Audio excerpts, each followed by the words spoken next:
Okay, we're gonna do an assessment on Michelle's eyes real quick.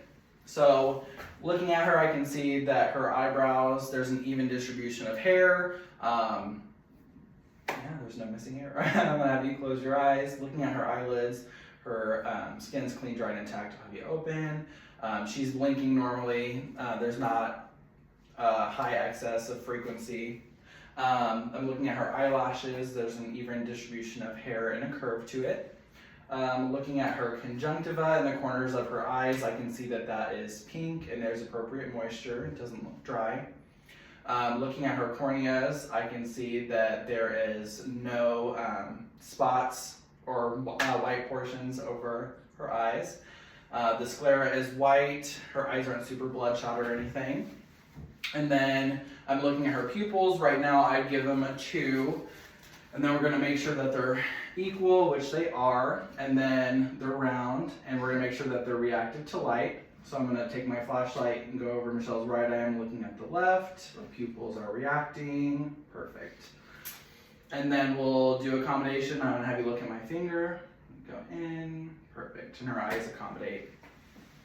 We're going to assess cranial nerve 2, and we're going to do the peripheral field of vision. So you're going to go up to the client, have your fingers behind their head, and just let me know when you can see my fingers. Now.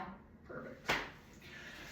Cranial nerve 3, 4, and 6. You're going to do the 6 cardinal fields of gaze. So I'm going to have you look at my finger. You can also use a pen or flashlight.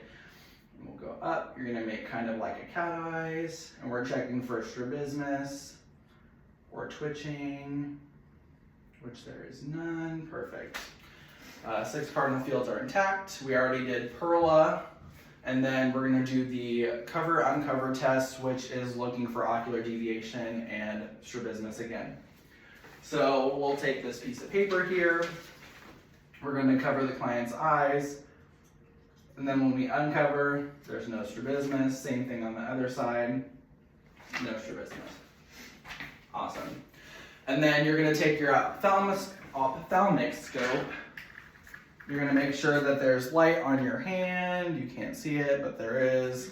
And then you're going to put your hand on the client's shoulder to make sure you're not getting too close to them. Put it up to your dominant eye. Go up to the client. And you're looking in the pupil to make sure that the retina is intact. And you can see that by noting like a red reflection when the light goes through the pupil. You're going to do it on both sides. It's there. Perfect. Perfect.